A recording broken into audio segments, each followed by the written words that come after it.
Good morning, students. Welcome to the online class. Today we are going to do our new topic energy. Energy means ऊर्जा, है ना। आपने energy पहले भी पढ़ा होगा। आइए हम इसको थोड़ा सा डीप में पढ़ते हैं। The ability to do work is called energy. किसी भी काम को करने की आपकी जो एबिलिटी है उसे ही बोलते हैं एनर्जी, ऊर्जा। Energy is present all around us in the form of sunlight, air, water. Energy जो है वो हमारे चारों ओर प्रेजेंट है। किस फॉर्म में? सूरज की रोशनी के फॉर्म में, एयर की फॉर्म में, वाटर की फॉर्म में। We use energy in all our daily life. The energy from the sun is converted to food by the plants and it travel down the food chain to all the organism in the ecosystem। जो भी हम काम करते हैं, हम पूरी daily activities जो करते हैं उसमें हमारी एनर्जी लगती है ना। उसमें हम एनर्जी यूज़ करते हैं और एनर्जी जो है वो सन से कन्वर्ट करते हैं फूड की फॉर्म में प्लांट्स, है ना। और उन प्लांट्स से ट्रैवल होके फूड चेन के द्वारा सारे ऑर्गेनिज्म में जीवों में, सारे जीवों में जाती है। आपको पता है ना कि एक फूड चेन होती है ना। तो प्लांट्स जो हैं वो खाते हैं हर्बीवोरस, है ना। फिर हर्बीवोरस को ओमनीवोरस खाते हैं। इस तरीके से जो है एक चेन चलती है जिससे कि एनर्जी ट्रांसफ़र होती ही रहती है ना। और पूरे इकोसिस्टम में ये फूड चेन चलती रहती है ना। We use different form of energy in our daily life. हम जो है अलग अलग तरीके की एनर्जी को यूज़ करते हैं अपनी हर दिन में, है ना, डेली लाइफ में। First energy is heat energy. Heat energy is given out by burning of the fuel like coal, LPG, etc. It helped us to cook food, run automobile and keep us warm during winter. अब heat energy हम use करते हैं, किस लिए use करते हैं? Fuel को burn करने के लिए। जैसे कि कुकिंग हम करते हैं, है ना, तो हम हीट एनर्जी का यूज़ करते हैं, है ना। Automobile, keep us warm during the winter, ये सब क्या है? ये हीट एनर्जी के यूजेस हैं, है ना। आगे क्या है? Light energy. Light energy is given out by the sun, the star, a candle, bulb etcetera. It help us to see things. Light energy क्या है? लाइट एनर्जी जो है वो किसके द्वारा हमें प्राप्त होती है? सन के द्वारा, स्टार्स, कैंडल, बल्ब, इन सब से।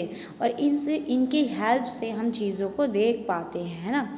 Burning fuel gives out light energy in addition of heat energy. पर यहाँ पर जो बर्निंग फ्यूल है, यहाँ पर आ रहा था ना, वो जो है हमें देता है लाइट एनर्जी, पर किसके एडिशन में? हीट एनर्जी के फॉर्म में ही वो हमको लाइट एनर्जी देता है ना। Next is electrical energy. It is energy that runs our computer, light, fan, television and radio. It is generated by hydel or thermal power station. अब जो एनर्जी है, इलेक्ट्रिक एनर्जी, वो क्या रन करती है? हमारे कंप्यूटर, लाइट, टेलीविज़न, रेडियो, इन सब चीज़ों को चलाती है या हमें चलाने में हेल्प करती है। और ये जनरेट कहाँ से होती है? जो हमारे थर्मल पावर स्टेशन है, ये आप हर जगह देखते हो, है ना। ये जहाँ जिस जगह प्रेजेंट रहते हैं, जिस एरिए में, है ना, जिस सिटी में अच्छे से ये प्लांट होते हैं, तो वहाँ पर एनर्जी, इलेक्ट्रिसिटी में कोई प्रॉब्लम नहीं आती है ना। और यहीं से डायरेक्टली हमें इलेक्ट्रिसिटी मिलती है। अब आगे है wind energy. The power of moving air is called wind energy. जो एनर्जी की पावर है, नहीं सॉरी, जो एयर मूव करती है ना, एयर को मूव करने की पावर को ही विंड एनर्जी कहते हैं। आपने ये देखा हो, है ना, ये एयर से, हवा से चलता है ना। जितनी ज़ोर से हवा चलती है उतनी जल्दी ये मूव करते हैं कि नहीं। उसके बाद क्या होता है? It runs the wind mill which green corn and generate electricity.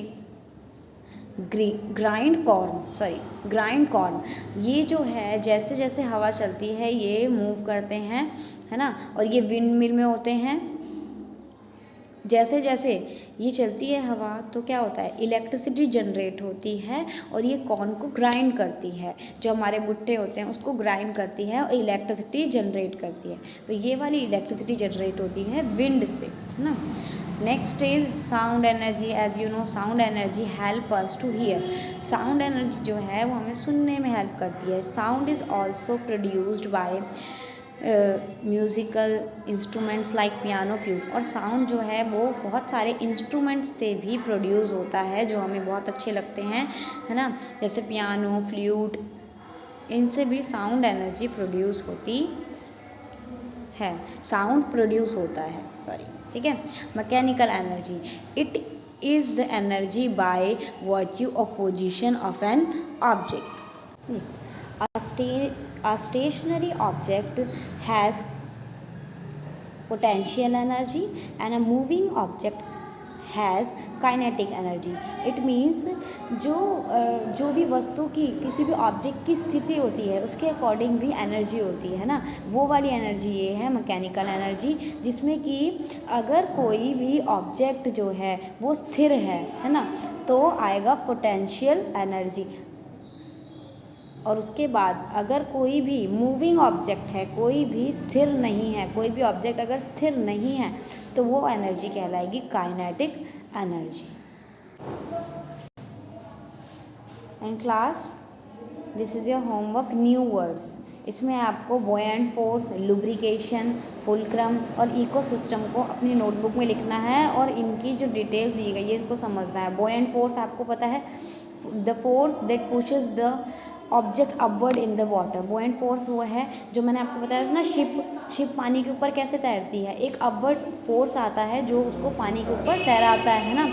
और lubrication, adding oil to the part of the machine. Machine के पार्ट्स में ऑयल को ऐड करने को ही लुब्रिकेशन कहते हैं. और फुलक्रम क्या है, लीवर का जो सपोर्टिंग पॉइंट है उसे बोलते हैं फुलक्रम. इकोसिस्टम आपको पता है हमारे इन्वायरमेंट में कंसिस्ट करता है, जो ऑर्गेनिज्म है वो एक दूसरे पर डिपेंड होते हैं ना, इसी को क्या बोलते हैं, इकोसिस्टम बोलते हैं. ठीक है, ये चारों चीज़ें आपको अच्छे से रीड करनी है और अपनी नोटबुक में लिखनी है. ठीक है, और आपने ये डायग्राम तो बना ही लिया होगा, सिंपल मशीन के सारे डायग्राम मैंने बोले थे, उसी के आगे आप ये न्यू वर्ड्स लिख दीजिएगा, ये चारों, बुओयंट फोर्स, लुब्रिकेशन, फुलक्रम और इकोसिस्टम. ठीक है, ये चारों. और कौन से डायग्राम के आगे लिखना है बेटा, ये भी आपको दिखा दें अगर आप भूल गए हैं तो.